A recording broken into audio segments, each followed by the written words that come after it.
Good morning, everybody. We are live. It is the right side of campus. We're getting ready here to go on Friday, March 30th, 2018. I'm your host, the Big Man on Campus. My co-host, Donnie Rightside. Donnie, opening day was interesting and full of craziness. But we're back. Final Four coming up this weekend. How you doing? Hey, doing good. Yesterday was an interesting day. We saw a lot of the stuff, Jeff, that already takes place. What in not we're not even in April yet. Would you think it would be like July or August? Bullpen melts, blown leads, awful decisions by managers. You had it all on opening day. The one thing I don't think was a surprise, Jeff, that Giancarlo Stanton already hit 2 home runs, which we'll get into. But a fun day to watch. You got some basketball on the horizon. I know you're leaving today to head down to San Antone. Good game. And Jeff, by the way, I walked outside this morning. It feels like spring. Amazing. Yeah, it felt pretty good yesterday. It's 85 in San Antonio, so it feels like summer there. So, yeah, it's going to be nice weather, and the weather's turning up around here. Though I know next week it's supposed to get cooler again, colder again. So, I don't know if we'll ever escape the cold weather here. But we welcome in everyone. Hopefully, you enjoy your evening last night. And hope you enjoy the show today. We'll talk about MLB opening day. We'll talk about something today, and we'll talk about some other things as well. Hit the like button on the show. Please retweet it as well. It's a great way to get the show out there. Um, you know, again, we'll try to retweet it, but there's no link. So, uh, you having trouble with that, Donnie, today? Yeah, it seems like maybe the common theme this week is getting the live links ready. We'll wait for them to come up and retweet, get everybody in here and watching, and we'll have some fun. But should be a good show tonight. Jeff got some interesting matchups tonight in some college basketball. Obviously, we have the Final Four. We'll get into a little bit for Saturday. Championship game Monday. And then, Jeff, you have that slow grind in MLB all the way through football season. Looking forward to it. It's a lot of fun that baseball back because you get that anticipation feel because it's one game after another, after another, after another. It's not like one game on in the middle of the afternoon, one game on at night. Baseball's nice because it's going to give you damn near a dozen games every single day. So looking forward to it. Yeah, the grind is coming here. You got NBA playoffs coming up, which we're going to get into here in just a moment, and you got the NHL stuff as well. Let's get into the show here. We'll do the morning headlines first. Things first. We were talking about the NBA. Joel Embiid out for foreseeable future with an orbital fracture in his eye and a concussion. Our worst fears, Sixer fans, were pretty much true. Joel Embiid's going to be out for a couple weeks here. Best case scenario will be 2 weeks, so that'll be around week or the playoffs starting. Again, Donnie, it goes back to the old theme with Philadelphia. I mean, there's always something with injuries with this city. I mean, again, I know they won the Super Bowl, but it wasn't easy doing it. I mean, the franchise quarterback gets out for the year. Now Joel Embiid, who has had a great season. He was on his way to leading this team to maybe not only a first round win, but and beyond. It's always something with injuries with the Sixers. Yeah, no, and again, it always gets back to Jeff, the doctors on the Sixers. Are there any more incompetent doctor staff completely over the last, what, 4 to 5 years in any sport that you've seen, Jeff? I mean, it's amazing. Excuse me. How do you miss diagnose a concussion? I don't have one. Oh, I have one a little bit later. How about you check in the back? Every arena, Jeff, has x-ray machines. It takes 2 seconds to shoot an x-ray at somebody. They miss the orbital bone fracture, have to send them to the hospital and find out till the next day. How many times can we have a misdiagnosis of Joel Embiid over the past 4 to 5 years from the Philadelphia 76ers? I'll tell you right now, if any of these guys could just retire on the Sixers, Jeff, just file a lawsuit at the management and also the doctors. You'll be a billionaire by the time that thing settles. Yeah, now all these people talk about, oh, well, remember what happened with Wentz and Nick Foles took him to the Super Bowl. Listen, they're not going to they're not winning nothing without Joel Embiid. Sorry, that this is a whole different situation. That ain't going to happen. They need Joel Embiid in there. Again, it's again not the word. He's not for the year. We need to remember that he hasn't torn his ACL or anything, but it does suck because even back when I've said before, back when Allen Iverson was here, um, he always had injuries. He played through a lot of them, but it was always there was always some kind of injury on the horizon that we had to deal with him. It's just kind of irritating. But What are you going to do, Donnie? Markel Fultz said he didn't want to hurt the team. Well, you did hurt the team, Fultz, by coming Yeah. back and running into him. But it happens. It's basketball play. What are you going to do? And he is, Donnie, I think at this point, Joel Embiid, I mean, he's top 10 talent. I mean, he's that good. It's going to be important having him in there, but you're not going to have him. So now we just have to wait and see what happens with this team. Coming up, you're not going to be playing the Knicks and whoever. You're going to be playing high level teams. Look at next Friday, you play the Cavaliers, big game there. So yeah, Embiid needs to be in there, and he's not going to be for the foreseeable future. Donnie, Lamar Jackson had his pro day, though wasn't a ton of uh, stuff done in it. He didn't run the 40, which look, I think we're well aware of how fast Lamar Jackson is. He still should run it. Obviously, you can show off your speed. Not really sure why you don't run it, but again, we all know he's an amazing athlete with very fast tendencies. Look, Donnie, what are your thoughts on this whole thing?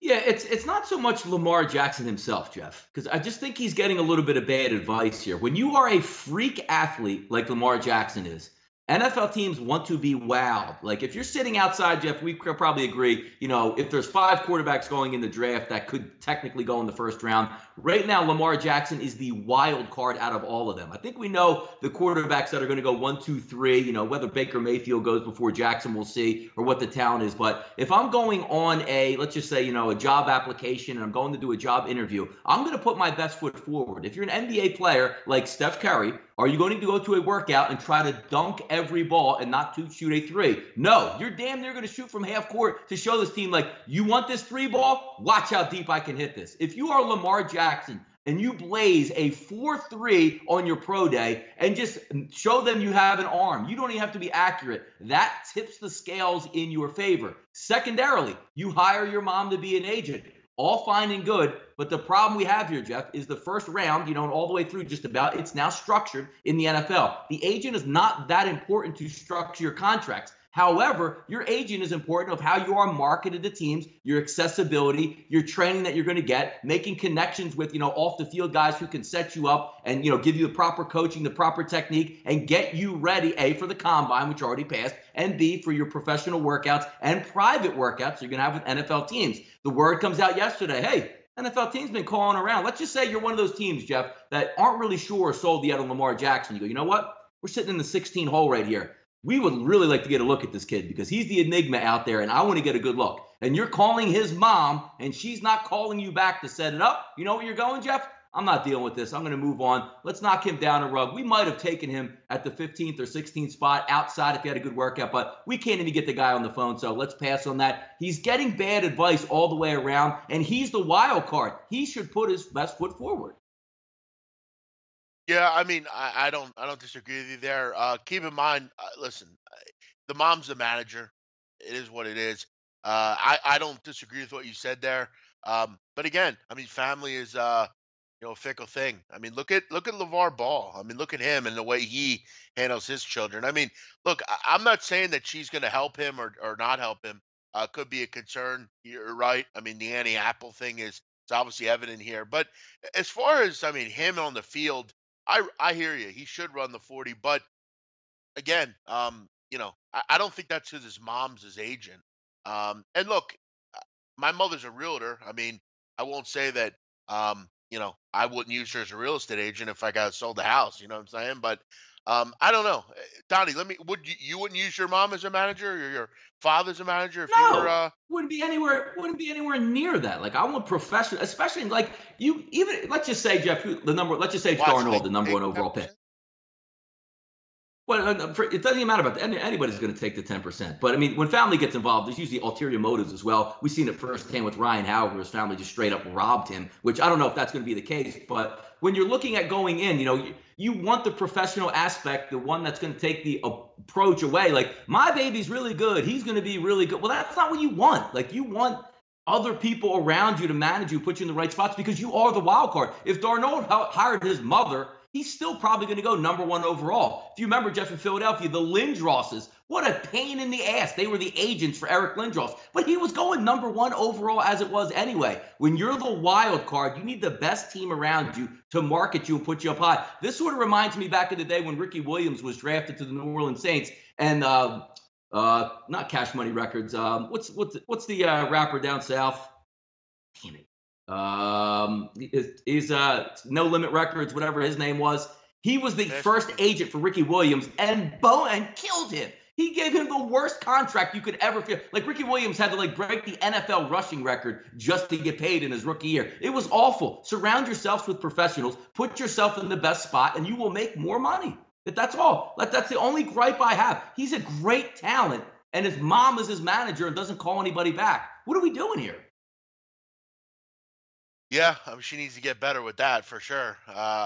Listen, I wouldn't worry about the 10% thing. I just I'd pay it if I was him. Yeah, he's going to break his mom off. You don't think he would take care of his mom? As soon as he signs that first contract, mom's is getting the Mercedes-Benz in the house, and she's going to live straight her entire life. I just don't understand why she has to be his agent. I want to look out for him. That's what the professionals are there for. Let them do their job. Either way, he's going to make a lot of money, the kid, and he's Michael Vick-esque, Donnie. He'll be fine. But yeah, I don't disagree with what you're saying there. An accountant turned goalie. Very interesting story here. The NHL emergency goalie situation, which is pretty interesting. I mean, I guess they have two goalies on standby. If they get injured, they go to some random guy that they have in case that happens. And obviously, it doesn't happen very often. But last night, it did happen for Chicago Blackhawks, who ended up winning 6-2. They used an accountant named Scott Foster to be their goalie. He stopped all 7 shots in 14 minutes. How about that? Wow. 14 shots in 7 minutes. That's or 7 shots in 14 minutes. Sorry. That's impressive. A guy that, look, I don't think he's ever played in the NHL ever. That's pretty amazing, Donnie. He was a former college goalie, but and he plays recreational as their home emergency goalie in the case that something like this happens. I've seen this before. I feel like the Flyers last year had a situation like this. I remember watching the show about it. The kid was at Voorhees. He worked at the Voorhees skate zone or something. But yeah, what an interesting story. The guy will. You mentioned having to go back to your job after this the next day. Kind of crazy. What a great story here. Don't we all have that dream growing up, or even if you're going through high school or college, and you just you're home and you just get the phone call and you think it's a prank? Hey, it's Ron Hextall on the line, the GM of the Flyers. What the hell is he calling me for? Hey, buddy, we had a mysterious injury to our backup goalie. Our third string goalie is up in the Lehigh Valley playing tonight. You're probably not going to get in the game, but can you make it down in an hour and a half? You have to be the emergency backup. It's almost like a prank call that you would put in a movie. And how much fun would that be if that was you? Yeah, exactly. The Flyers skate zone. If nobody knows what that is, that's the Flyers practice facility. The guy was a former low-level college player that was just working there. And somebody said, hey, Jim used to be a goalie, and the head GM of the professional team calls you and is like, can you suit up and be ready to go tonight to Wells Fargo? It's an awesome story. And the fact that this guy just got in the game and made saves, that's all. He's not going to have to buy a beer in Chicago the rest of his life. He's going to be a legend, man. That's cool. Yeah, very cool, for sure. And he did pretty well. I mean, you saved 7 shots. It's not like he was out there for 2 minutes. He was out there for 14 minutes against NHL players. I mean, that's pretty amazing. So good for that guy. 36 years old. Representing for all the mid to late 30s people out there. Great job. Donnie, we'll move it down to MLB opening day, and what an opening day it was. A ton of random things that went on. How many comebacks were there? There were seemingly every team seemingly blew it. We'll go through the games here and start out. Obviously, the Cubs get the job done against the Marlins. This wasn't too difficult for Chicago. Jumped out early, had a home run in the first pitch of the game from Ian Happ. Marlins rallied at one point, scored a couple runs, but Cubbies were jumping all over Marlin pitching all day. They cash on the run line and as big favorites. Clearly, game does go over the number as well, Donnie. Yeah, it was interesting. At the start of the day, you're looking at that and you're figuring, Cubs jump out early, then they come back and say, oh, look at this. But they ended up pulling away. And then it sets the stage for the rest of the day because we put it down to did you fade any big favorites? Because, like me and Jeff, we're going to lean on the public early on in the months. And Jeff, we're going to bring back this slogan that we used all of last year. In Major League Baseball, you're going to have to lay down with some fleas to make some money. And when you're laying down with fleas, I'm talking about going against Chris Sale yesterday on opening day. I'm talking about betting the Oakland Athletics on opening day. I bet Tampa Bay and Oakland, Jeff, both down 4-0 at points in their ball game. Expected to be some of the worst teams overall in the major leagues, and they both won yesterday as nice dogs. It's hard to do the psychology of baseball that we talk about, Jeff, getting into it. Do you really want to bet against the Yankees on a day-to-day basis? Do you really want to bet against Clayton Kershaw last night, Jeff? I know you had a side wager on the Giants last night. It's hard to do, but sometimes you have to remove your mind out of it and say it's early in the season. Everybody's got those good vibes out there. Everybody thinks they can make a run at the wild card. These teams don't know they suck until about mid-May, early June, and then the white flags go up and the good teams start to really get away. Early in the season, everybody has the good vibes. Use it to your advantage. Mets beat the Cardinals. This was an interesting result here. This was one I got wrong yesterday. I thought the under looked good here. Both these teams fired, though. Mets just, I mean, the Cardinals couldn't get the Mets out. It seemed like every time they had the opportunity, they couldn't make a big pitch to get out of an inning. This one goes way over the number, and the Mets win. This was one of the results that I saw kind of split ticketing on this game. Seemed like a lot of people were on both sides. Mets get the job done. Syndergaard wasn't sparkling, but he was good enough. The Mets offense, though, was a story, Donnie. Yeah, no, it was very good. It was very, and again, Jeff, when you look at their lineup opening day, it seemed like it's a little bit older. Don't get me wrong, but there are some names in that lineup that should be able to hit. The question that we always have, Jeff, with the Mets is what are you going to get out of the pitching staff? And yesterday, Syndergaard's moving along early and then starts to get lit up, but that's early. That's going to take place. I want to see how this Mets pitching staff, Jeff, settles in throughout the season because if they get, I don't want to say injury-free because they've always had the injury bug, but if they stay somewhat injury-free and they're able to put up start after start after start, quality starts, they're going to be a tough out because pitching does win in the major leagues. But it was nice to see, Jeff, when the pitching wasn't so good to start, those Mets bats did come alive yesterday on opening day.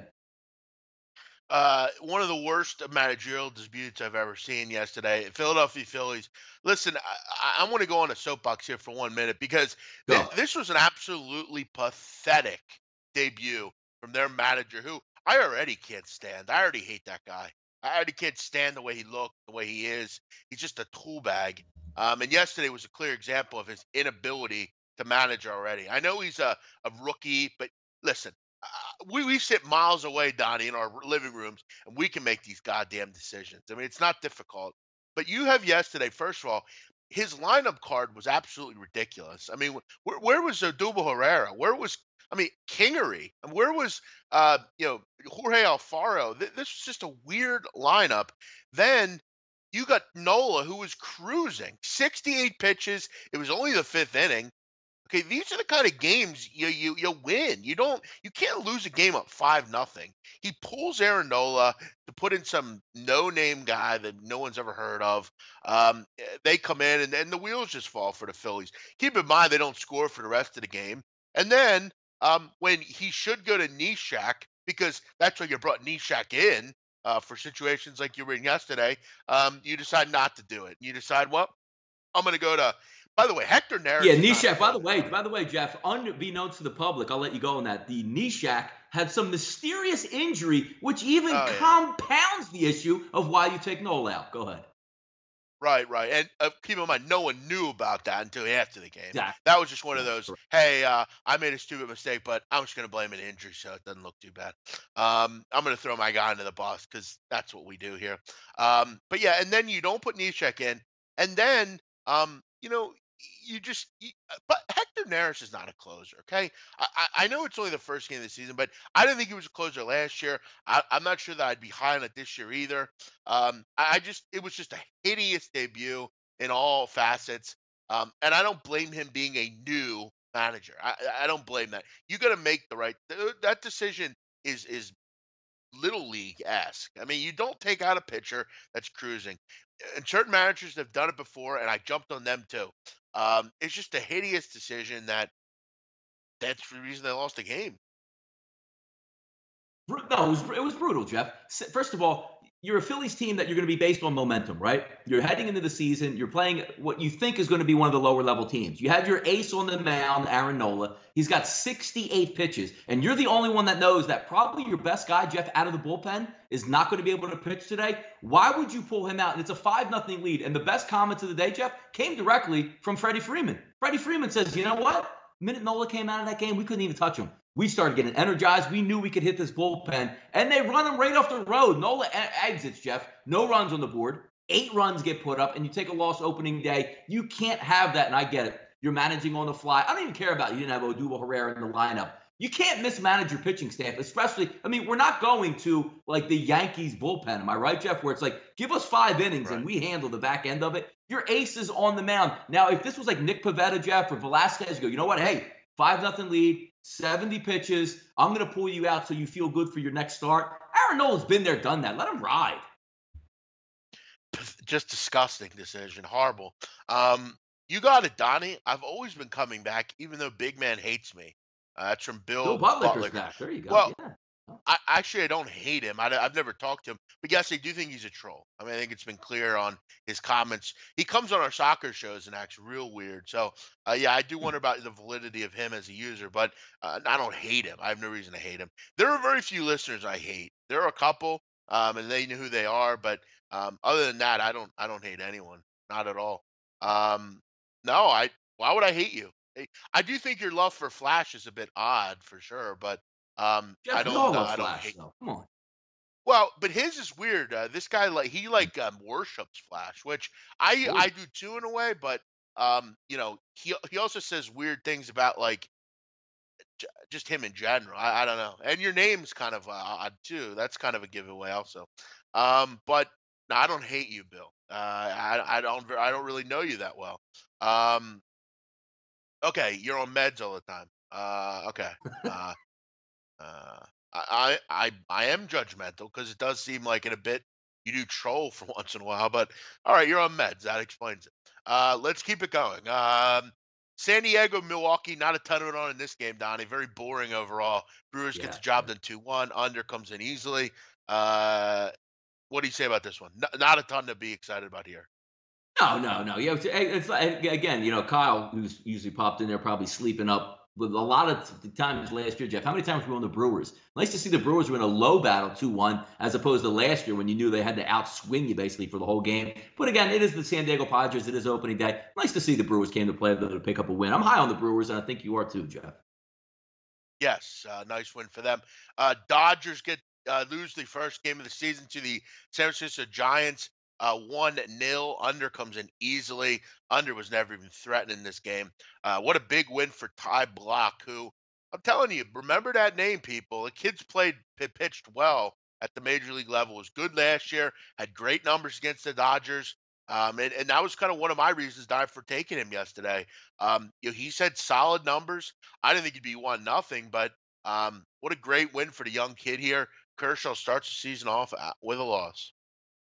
Yeah, no, hey, minus 290 down the hatch. I mean, I guess if you were one of those, Jeff, those parlay players where you're saying, like, let me just take Sale and Kershaw against 2 bad teams and pick up some easy victories. That wasn't the case yesterday. Did we all anticipate Kershaw going down? No. But did we anticipate Kershaw only giving up like 1 run? How about if they told you before the game started, Jeff, hey, by the way, Dodgers going to give up 1 run today? You would run to the goddamn bank and just place your money down on the Los Angeles Dodgers to win that game. What, 4-1, 5-1, 6-1, Jeff? How about last year in the summer? I want to say it was maybe late June, early July, maybe August, but somewhere in that July, period where all everybody did was bet the run line for the Dodgers, and it was a cash cow all summer long. We'll see if that happens this week, or this summer, I should say. I'm telling you right now, if you laid 1-3 yesterday on opening day, you're a damn fool. And you shouldn't be betting. We should get your betting card and revoke it immediately, just like we should revoke Bill Butlicker's forklift license on weekends after he takes medication. They both should be revoked. Okay, it's dangerous stuff when you're laying 1-3 on opening day. Come on, people. You're better than that.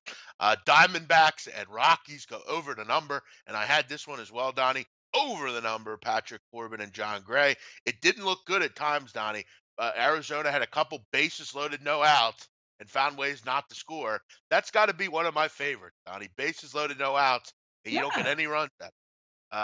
It always Yeah. happens to be around the end of the lineup when the Nick Ahmed's coming up and just never gets hits. But game comes over and I get a cash it there. Yeah, no, I mean, hey, that's what we're talking about, Jeff. We're already mid-season form. I was on the Oakland Athletics yesterday, and we start off with the old bottom of the first and third, nobody out, and don't score any runs in the fade that I had in that game. But it ended up turning out pretty well as the game went on. But you're right.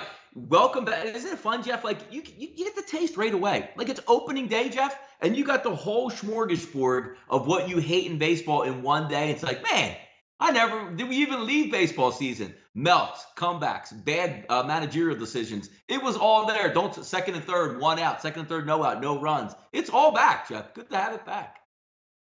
Big man, it's the Dodgers. Do you not know what that team did last year? Dude, I was the fucking poster boy for that team over like the first 6 months of baseball. All I did was talk about how great the Dodgers were. Every day we were on the air, I talked about the run line. Teddy B, you're a pretty new listener, but Guan White will tell you Donnie. How much should I tout that group last year? For the first No, that's what couple I'm months. saying. Like every night it was Dodgers run line, and you couldn't. The prevailing score, it seemed like, Jeff, the Dodgers won every night like 4-1, every single night, and a lot of those came like the bottom of the eighth inning where you'd have like a Kike Hernandez like 2-run shot to do it. They did it all the way around. The one thing you could figure on, Jeff, is when you got late in the games with the Dodgers, they locked it down with that bullpen. If the Dodgers were up 2-1 in the sixth, that game was over, and you were just waiting for the run line to cover. They did it all the time. Big man, do you tweet your baseball or only NCAA? Settle down. Let's just finish NCAA. I'm not.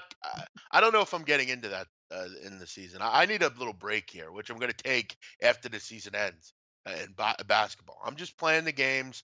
I will say there are certain apps out there. If you follow them, I will put a play or two out on there just to follow it.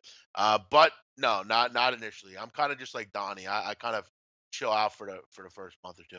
Mhm. Let's keep it going here. Where are we at here? Minnesota Twins, Donnie, come back and tie it in the ninth, but then lose in the 10th.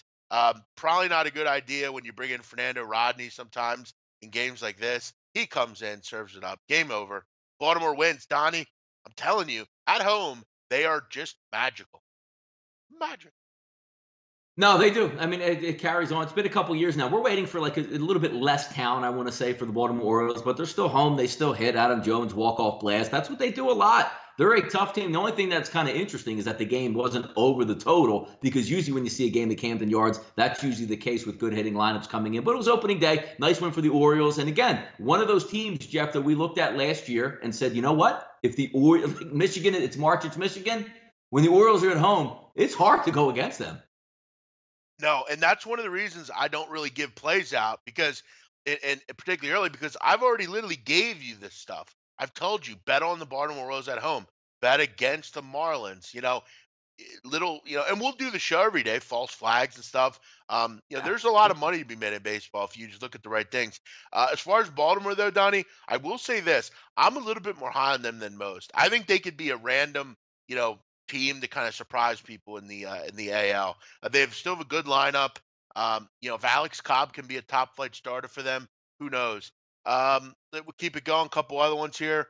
The Houston Astros easy win against the Rangers. Wasn't an 8-1, 9-1 win, but a 4-1 victory was fine. Hamels serves up a home run, which no one was surprised by. That's all Hamels does generally.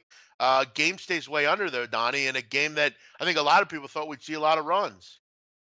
Yeah, usually a launch pad down there, but opening day, sometimes those bats, a little bit slow to come around. But hey, it is what it is on that. I think Springer led off the game, leadoff home run versus Cole Hamels. But Houston's good. They're going to win a lot of ball games. The only question is if what's going to take place is who's going to sell at the deadline if you are the Texas Rangers at this point. That's what I'm waiting on there. See if Cole Hamels, Jeff, can come back and be a Philadelphia Philly.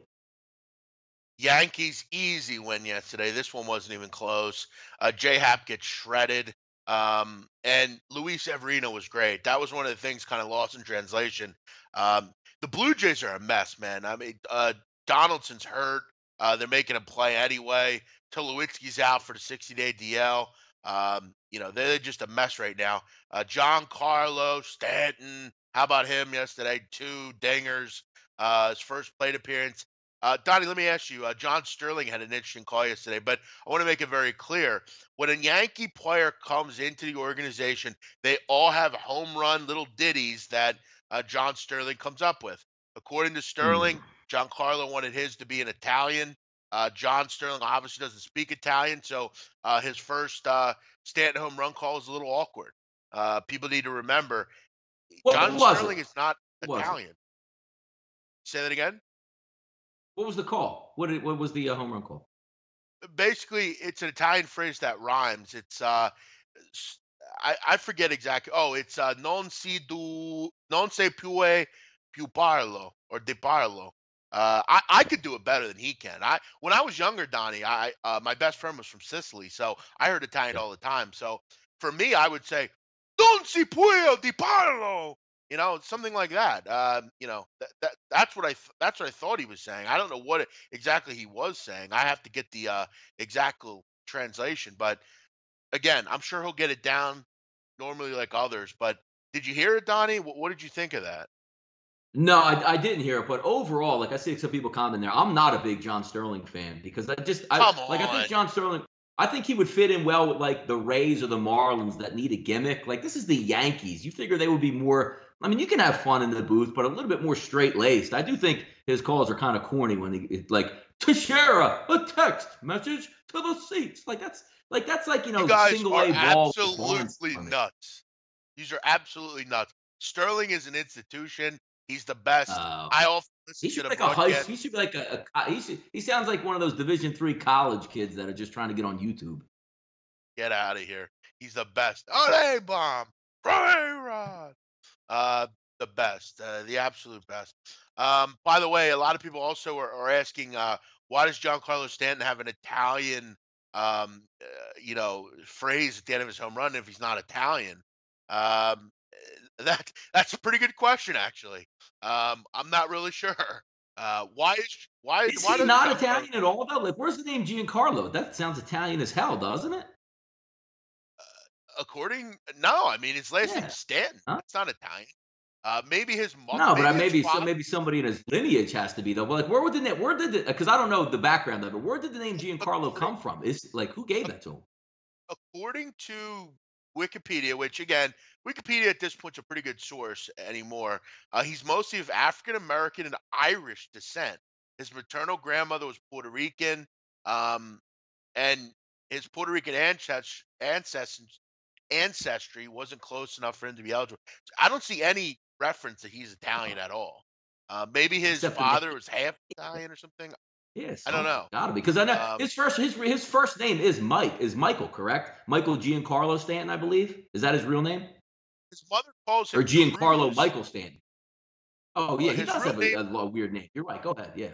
his real name is Giancarlo Cruz Michael Stanton.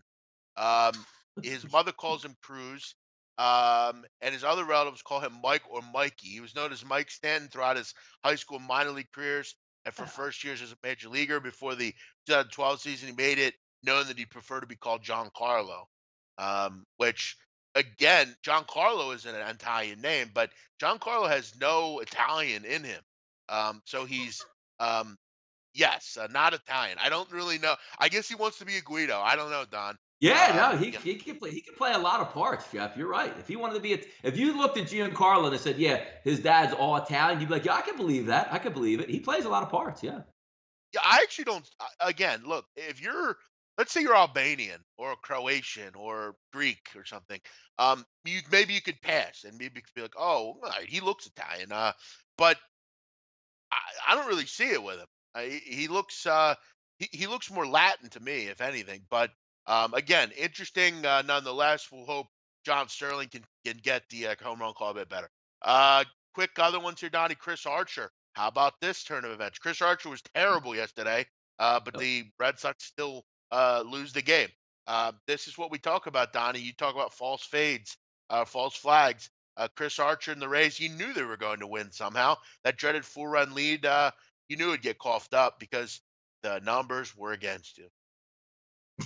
I mean, Sale was awesome yesterday. I had that game, both those games. I had the Phillies game on the monitor, but I also had the two games I had low wagers on was the Oakland game and the Tampa Bay game. And you're just watching Chris Sale just mow down that lineup. And something you sit back and it's 4-0. You're going like, hey, man, maybe it just, maybe it's not going to work this April, Jeff. Like maybe these false flags aren't going to work. You're just waiting for that downfall. And they start to chip away in the 8th inning. You get guys on base. The bullpen comes in. And the Red Sox bullpen, Jeff, supposed to be a strength, or what we thought was a strength.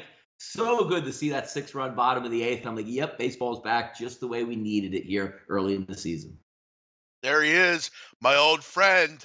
This thing we do, coming to my defense, talking about John Sterling. He's not happy with Eric Swiatek's comments that he's saying that Sterling's been broadcasting for 30 years, you clown. And we have a Craig Carton mention here. In the mentions. How about that, Donnie? Craig Carton mentions, and John Sterling is not a clown. I agree. He's not a clown. I love him. As far as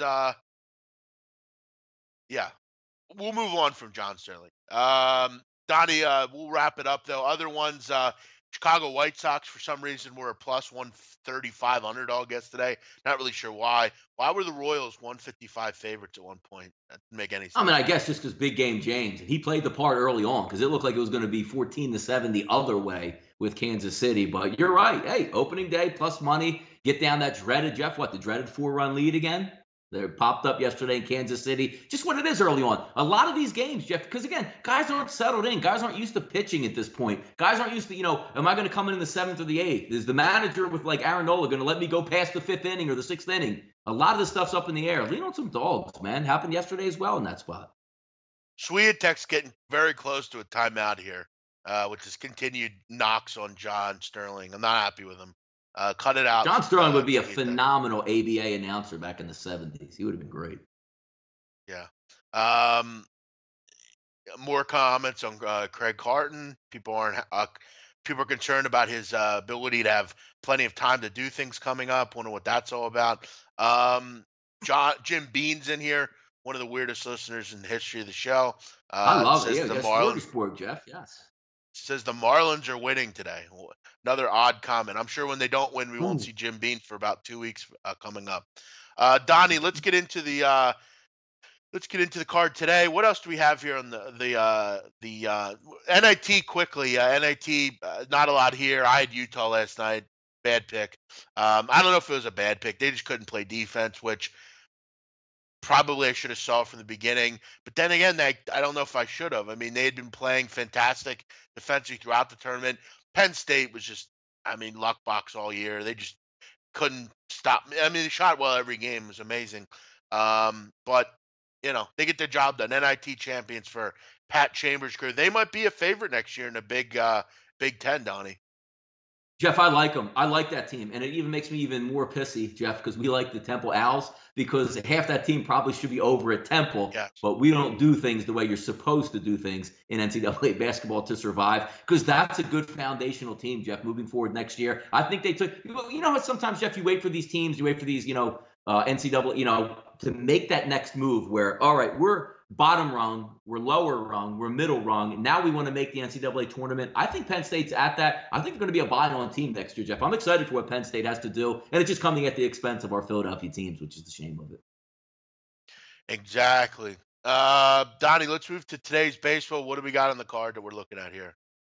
Yeah, some interesting stuff here for us. And I know my computer, which was why I don't pop up right now, working through some difficulties with these little, frozen screens. Non-frozen screens are always good, but we'll somehow power through and keep this going here. But today, Jeff, looking over, not the biggest card, as opposed to opening day. Some teams are still having opening days pushed back. Homer Bailey on the mound today, Jeff, but there is some interesting numbers that you want to take a look at. Tanaka comes back to the mound, Jeff, versus Sanchez in Toronto. David Price on the mound versus Blake Snell on that one, Jeff. And again, do you want to jump on the horse here when you're looking at Tampa Bay? Because we have 71% on – wait, David Price. I'm not betting against David Price. Chris Sale, you're crazy to bet against Chris Sale. Looking at these numbers, Jeff, line opened up at 165 at Pinnacle, 175 at Chris, dipping down into the 140s and 130s right now. Let's get a clap, Jeff. Looks like we might be laying down with the Fleas again down in Tampa Bay today. Also, you look at this Washington Cincinnati game. I mean, just looking at it, it looks like a big time 5-1 win or something here from the Nationals. And look, you wouldn't be wrong. You look at Cincinnati as a home underdog of plus 175 or more. They're 1-11 over the last 12 games. I mean, they don't win as big dogs. We all know Cincinnati's struggles. Look, when Homer Bailey's your opening day starter, you have a bit of a problem. Homer Bailey's also 1-5 in 6 career starts against the Nationals with an ERA of 8.44. Last 2 starts against the Nationals, Donnie, 5 2/3, 16 earned runs. Not good for Homer Bailey. On the surface, early on, Nationals look like easy money today. Again, but the bullpen, that kind of thing. I'd be interested here, Donnie, in a little first 5 minus a half for those Washington Nationals. You're probably getting it around that 125, 130 mark, I'd think. And yes, we are, Donnie. You're getting it at where are we at here? Minus 140. Not great, but I'm not sure I see that losing. But again, we'll see. That's just hideous. Homer Bailey. Homer Bailey's just brutal. I mean, just a terrible pitcher. And Donnie, you know what's amazing? Even with the Reds last year, and I know your first thing will be, well, I'm going to look to see how I can fade the Nationals here. How many times, Donnie, last year did we lay down with fucking Homer Bailey? And he had abilities to get out of innings, and he couldn't do it. He's just one guy. Yeah, no, yeah, I laid it. Yeah, one of my worst losses last year came with Homer Bailey. I think I had a 6-run lead after the first inning and was losing by the second inning. We've all been there with Homer Bailey. Name fits the pitcher, Jeff. If we can agree. Yeah, Homer Idiot should be his real name. Homer Shithead. And yes, he does give up a lot of homers. Waleed Chacin going for the Brewers today against Lucchesi. Sounds like a mob boss, Lucchesi. What's this all about? This pitcher for the Padres. I guess you're going early to the farm system, Donnie. Milwaukee going with a guy named yes, not Milwaukee, San Diego. No, you're talking about San Diego. Yes. What's his Jeff? Say his name, please. Yeah, Lucchesi. Sounds like a mob boss. I'm just going to call him Lucchesi. Until I find the pronunciation, Jeff. He's Lucchesi to me. It probably is Lucchesi. I haven't heard pronunciation, but he's pitched real well, and he's been good in the spring. Yeah. Dinelson Lamet's hurt, so this kid's going to go today. How about that? Nice to see the. Remember Sal Romano last year? Okay, Donnie, this kid, Joey Lucchesi. That's his name. Yes, you got to play that guy, don't you? Don't you automatically have to play? Joey Lucchesi. Yeah, I feel like you do. What a great name. He's from Newark, California, and he looks. I thought if it was Newark, New Jersey, I would have been sold on that. Oh, sure, right?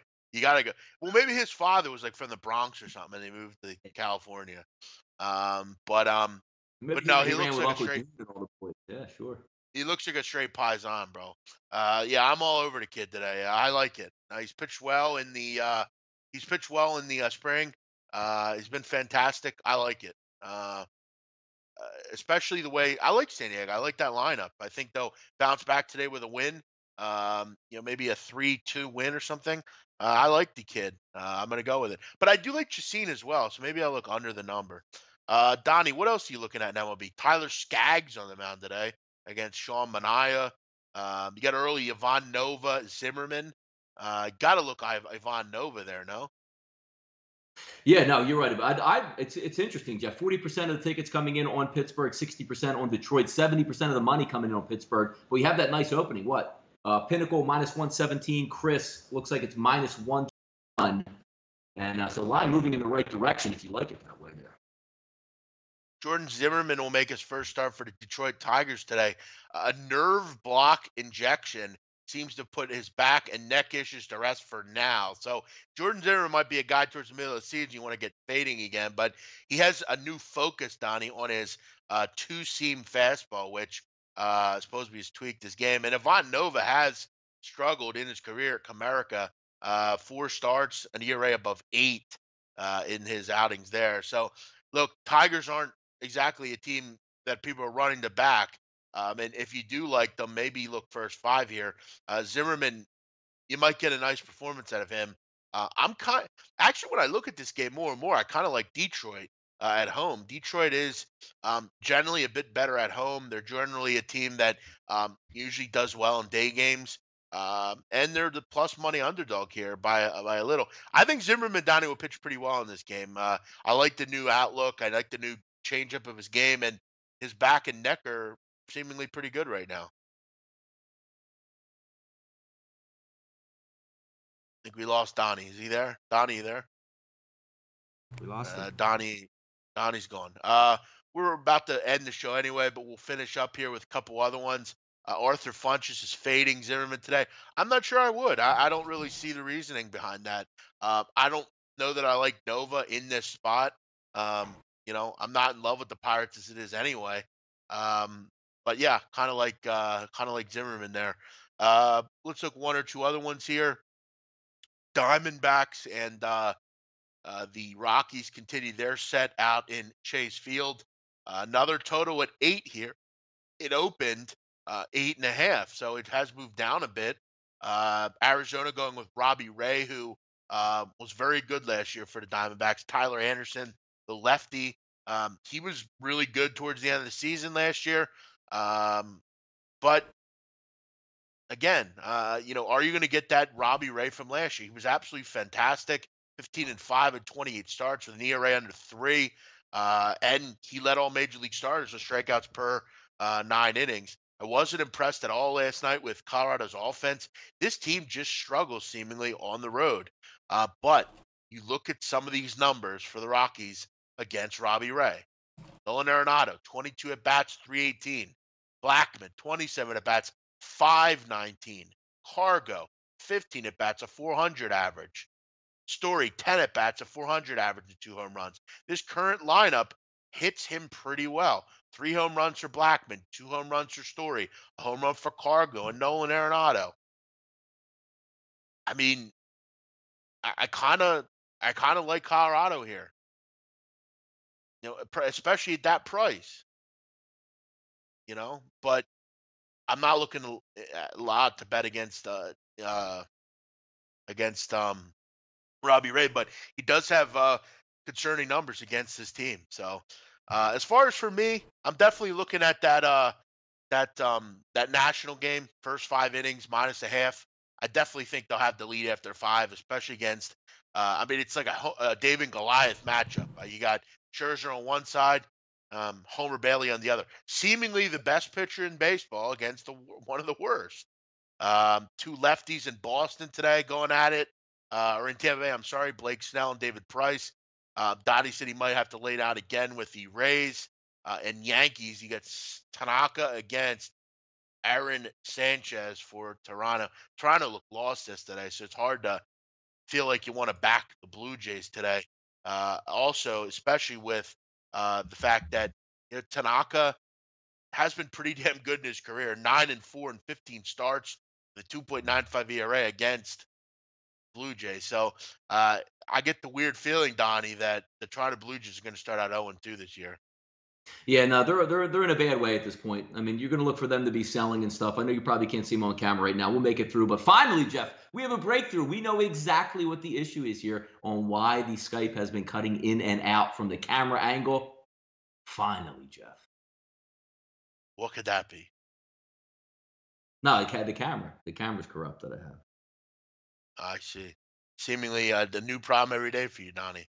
Yeah, no, I'm actually on my brand new laptop I got yesterday. This is my 5th computer. The only thing that is the same thing from all 5 computers over the last 2 weeks is this camera cutting in and out. Finally got it, Jeff. Interesting. One other one before we wrap it up today. Doug Fister gone tonight for the Texas Rangers. look, Doug Fister, it's interesting because he's absolutely horrendous in 7 starts at Globe Life Park. Yet and he actually owns the highest ERA in any ballpark in the American League. So that's a concern for Texas because he pitches for Texas now. Keuchel, a guy that I have who the American League Cy Young going to, he gets to start tonight. But yeah, Donnie, I'm leaning on that Nationals first 5-1/2. Maybe looking towards the Colorado Rockies. Maybe looking towards the Detroit Tigers. There's definitely some possibilities today. What are you working on today? Yeah, no, I'm in the same boat with you, Jeff. I'm going to let these tickets pile up as the day goes forward. I don't think I'm going to have a wager on that Pittsburgh game early on unless something changes. But we have some time. It's 10:51 Eastern time. That doesn't get underway till about 1 o'clock. But I think there are some really good spots out there. We're going to be able to line up some of these dogs and match them up and hope to take one of those two down, or maybe yesterday take two of those down. But if anybody follows me on Twitter, all these fades that we have, again, I don't cap a single game. I don't give a damn what that lineup is. I'm only fading the public early on, which has been profitable. I'll pick a couple situations out today. We'll see if we can eat and pick up another couple wins as well today also. I will be Donnie getting going here and getting out of here soon, and I'll head down Yes. to sunny San Antonio. So the next time you'll see me, I'll be in another state and in another area. So hopefully that works for me. We're back tomorrow with Ian Cameron, I believe, for the Final Yeah, Four. Donnie, I'm having trouble finding the schedule. Where the hell is that schedule? I believe There it it is. What's is. tomorrow, 11 o'clock probably again? Yes, for the it's me and you, Ian, tomorrow, 11 o'clock a.m. We'll go over the semifinal games between Villanova and Kansas and Loyola, Michigan. I'll give you appearance from the ground, the 101 for the Final Four. But location A 101. vlog, Jeff. A video. We need a video log from you down there, so please do it. Yes, correct. So yeah, I'll be leaving here around 6 o'clock Eastern. Get out there around 11. So looking forward to it. We'll have fun out there. Everyone have a great weekend. Hopefully you join us tomorrow for that. And we'll give you some more love with the tournament. Donnie, good luck with baseball today. Everyone have a great day. We'll be back Monday, right side of campus. We'll be back. But tomorrow, join us for the tournament.